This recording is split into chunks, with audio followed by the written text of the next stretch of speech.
on the pacemaker in car in the Jesus Falcon. Right in behind Melrose. And of course, Leighton Cranbrook. This car's a Commodore. He's been in a Ford for the last couple of years. So a bit of a switch in the off-season for the former champion. But Melrose, who has done a great job in so many different cars over the years. Oh, that's not a good job. Tony Kavich, the workhorse Falcon, sharing with his son Ben. And it's been hit from everywhere. It has got damage to the right rear, and here we're going to see why. A big brake lock-up. None other than Robbie Madison. He said he was going to send a few into the wall. Is this the start of it? Yep. Yep, you got... Oh! So that was 15 all, and Chris Burton was the man in the wrong place. Wrong place indeed. That is a huge impact right there. That workhorse car needs some work, and he has certainly given it that. Smurden's out, race one continues after the break.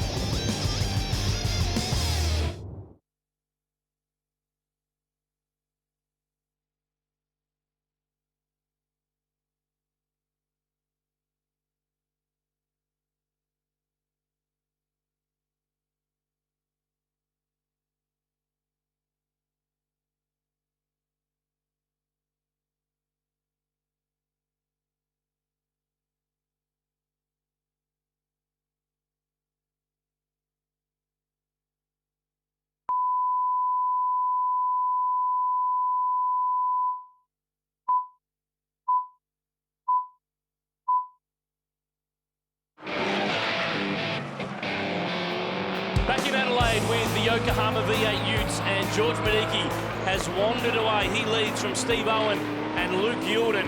But Damien White, check this out for a move. Melrose down the inside and swerving at Paul Morris. Who in their right mind would swerve at Paul Morris? Look at him, he's pushed him right on the curb on exit. On board now with Andrew Medicki in Jack Ellswood's car. You can hear the balance on the throttle, the up and down. They try to balance the car on exit. Look at the mirrors. Both cars dangling. Paul Morris there looking a little bit uncompetitive. And heading to pit lane as well. Now we're hearing from pit lane that this is a penalty because he retook his grid position after not leaving the grid with the rest of the field in order. In which case, when that happens, when they come around for the start, you either start from the rear of the grid. Paul has passed the cars to reclaim his position, hence the black flag. How wide was James Brock there? He's back behind the wheel this weekend, a former Ute regular. These days prepares the car driven by Paul Williams. But the boys are really frying the Yokohamas already. And again, you hear another small lockup. Pacemaker in car with Rick Bates. He's putting Melrose under heaps of pressure now. Andrew Fisher said before the start of this weekend that Rick's been spending some time in the confessional box. Look at that sideways up over the curb. I didn't know a disciple could put so much pressure on someone. The disciple, the Ford versus Holden power. The power battle down the straight as they head to turn 8, but Melrose, for me, has done a fantastic job. He's bolted from nowhere. We used to see him all the time on Australian circuits, more recently focused on doing the Nürburgring 24-hour, but to come here, launch himself into 5th place in this level of racing is pretty damn cool. Have a look at the lunges here at turn 9. That's Charlie O'Brien putting a move on James Brock, and Charlie's driving with Steve McFadden this weekend. And this is a Yokohama replay at turn 8. Robbie Madison, that's standard. That is scary to watch. Did it in practice? Hey, why not, Robbie? Do it in the race as well, brother. Chris Pinther here trying to fight back through the field. He's been into the pits for a drive-through penalty because of a jump start, and he's just trying to get back in the top 10. He'll be filthy too. Showed good speed, qualified in the front row. Another engine failure and another Holden. Another barbecue as well. Matt Lockwood, the Kiwi, teaming up with Steve Hodges. Yokohama replay down at turn 9. And geez, I hope that hasn't left oil on turn 8. The exit of turn 8 with oil, can you imagine? Oh, I'd rather not.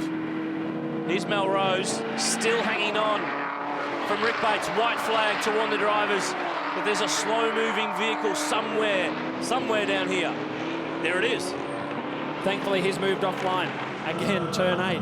Seems to be the place that attracts all the action. The DBA on board now with Andrew Medicki.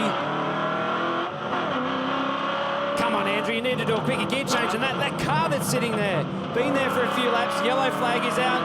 You can see the back of that car in front sideways as the tyres now start to go off. This is the fight for 5th, 6th and 7th. Melrose, Rick Bates and Andrew Mediki. Oh, it's Rick Bates. No wonder he was sideways. Oh, he's a rally driver. Hey!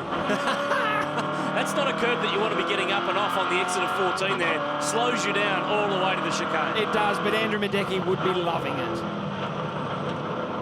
Boom! Hits a tyre bundle. Doesn't mind hitting an apex. Oh. I think he's broken the steering. He hit that curb so hard. He's having a think about it here. He's having a good feel of the car. That was a big impact. And it's a worry if Tim Lay's passing you around the outside, there's clearly a problem.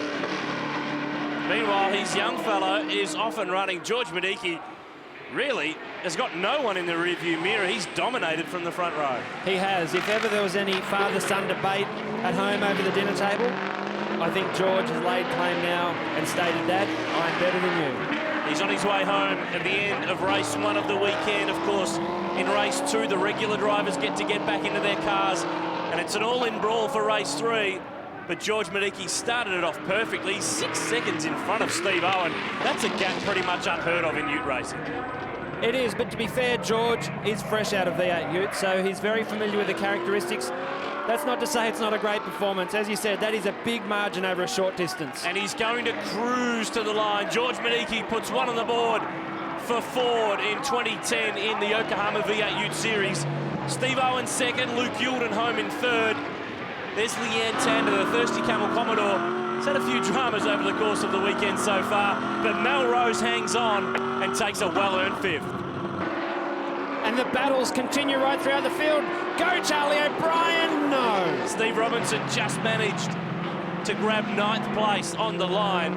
But Charlie O'Brien to finish in 10th. I used to live with Uncle Charlie, good friend of mine, and a great result. Former Ute champ Marcus Sukanovic in 4th, Tim Lay finished up in 7th, and Robbie Madison was in pretty much everything. He finished 20th, and he's with Bryony Ingerson. Robbie, what an initiation to V8 Ute racing. How tough was it out there? Yeah, they say rubbin's racing, but I don't know about the panel damage I've got. It's a bit more than rubbin. Tell us what happened. I put a legitimate move on a guy who jumped the curb and just slammed me, spun me out. I kept the boot into it and spun him back, and then he got cleaned up pretty good behind me, so it was good to see him on the next lap stop. Did you expect the racing to be that aggressive? No, I thought, obviously I knew that it was going to be pretty intense, but I didn't think blatant takeout moves. But it is what it is. Once I realised how we're playing, I quickly learned the rules and gave it back, so it was all good. Let's keep Robbie Madison. Speaks his mind, plays it on the track. Race 2's coming up after the break. The legends are out. The regular drivers are in.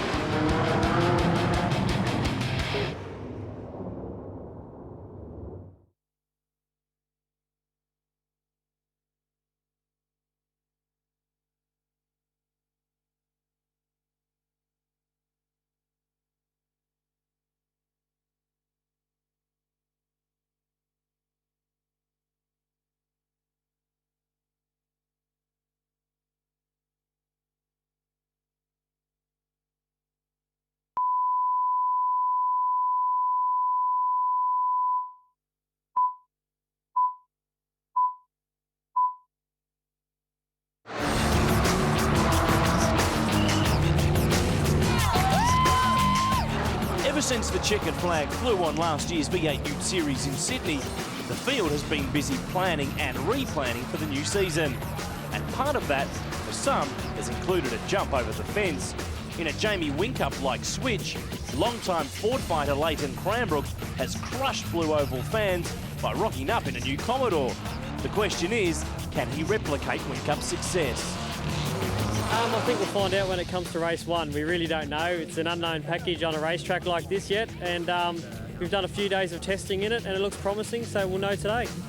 But the 2008 champion will have to overcome the current champ, Jack Elsgood, if he's to reclimb the Ute Hill. So how will Jack respond to the added weight of expectation now he's carrying the #1 plate? Well, actually, I feel like now there's no pressure because I've put that much pressure on myself, especially last year when I've come runner-up 3 times before. I really feel like the pressure's lifted, and I'm just going to go out there and enjoy myself for a change.